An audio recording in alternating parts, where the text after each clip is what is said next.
आपके भले के लिए बता रही हूँ, इसलिए इसे आप बहुत ध्यान से सुनिएगा। ज्येष्ठ मास के शुक्ल पक्ष की एकादशी को निर्जला कहते हैं और यहाँ पद्म पुराण में वर्णन है कि जब मिथुन राशि पर सूर्य भगवान स्थित हो या वृष राशि पर सूर्य भगवान स्थित हो, उस समय शुक्ल पक्ष की एकादशी को निर्जला कहते हैं। तो जब पांचों पांडवों को वनवास के काल में भगवान श्री कृष्ण एकादशी की महिमा बता रहे थे कि 12 महीने में 24 एकादशी आती है और 3 वर्ष के बाद एक अलग से महीना पड़ता है जिसको हम लौन मास, पुरुषोत्तम मास, मल मास कहते हैं, उसकी 2 एकादशी, इस प्रकार से 26 एकादशियां अगर युधिष्ठिर तुम कर लेते हो तो तुम्हें इस दुख से निवृत्ति हो जाएगी और तुम्हारा यश फैलेगा। तुम्हारे जीवन में जो कुछ भी पाप घटित हुए वो सब नष्ट हो जाएंगे। तो जब युधिष्ठिर कोई एकादशी की महिमा सुना रहे थे, उसी समय भीम आ जाते हैं और भीम कहते हैं माता कुंती व्रत रहती है, मेरे सारे भाई व्रत रहते हैं, पर भगवान मेरे से व्रत नहीं रह जाता। व्यास जी से ऐसा भीम ने आकर कहा।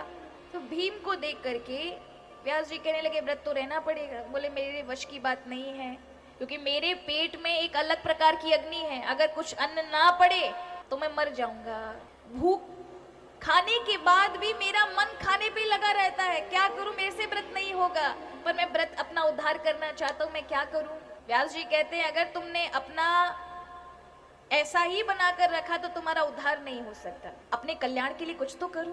बोले मैं एकादशी नहीं रख सकता, कुछ ऐसा उपाय बताइए। तो कहा अगले शुक्ल पक्ष की यानी ज्येष्ठ मास के शुक्ल पक्ष की एकादशी निर्जला है। इस निर्जला एकादशी में यदि कोई बिना जल के सूर्य उदय से लेके अगले सूर्य उदय तक 24 घंटे बिना जल के रह जाए तो उसे 24 एकादशियों का फल एक साथ प्राप्त होता है, यानी 12 महीने की 24 एकादशी का।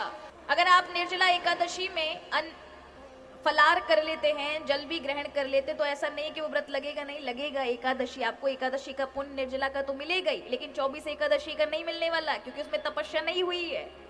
जल अगर नहीं पियोगे तभी होगा। इस दिन आप अपना जल दूसरों को दान करें, इसकी महिमा है, क्योंकि जल जीवन है। आप गैया को जल पिलाइए, महान पुण्य है, आपके सारे पितृ तर जाते हैं अगर आप निर्जला एकादशी वाले दिन गौ को जल पिलाएं। निर्जला एकादशी वाले दिन लोगों को जल पिलाएं, मीठा जल करके लोगों को पिलाएं। मटके दान करें भरे हुए जल के। 10 महादानों में जलदान की बड़ी महिमा है और निर्जला एकादशी में विशेष महिमा है। और तो और क्या विशेष वर्णन कहा है, आप हो सके इस निर्जला एकादशी में, ये निर्जला एकादशी पड़ रही है इस बार 18 तारीख की, उदया तिथि में है, इसलिए। नहीं तो महाराज अगर आप 17 तारीख की करते हैं तो वो उदया तिथि में नहीं है, तो द्वादशी से युक्त थोड़ी भी हो जाए लेकिन उदया तिथि में हो तो 18 तारीख की इस बार एकादशी है। तो इस एकादशी में आप सुबह 4:30 से 3 से 4:30 के बीच में आपको जल पीना है तो आप पी सकते हैं। सूर्य उदय होते ही आप जल नहीं पी सकते, व्रत आरंभ हो जाएगा। तो आजकल आप देखो 5 बजे सूर्य महाराज अरुणोदय हो जाता है, तो 4:30 और 3 के बीच, 3 से 4:30 के बीच में आप जल पीजिए।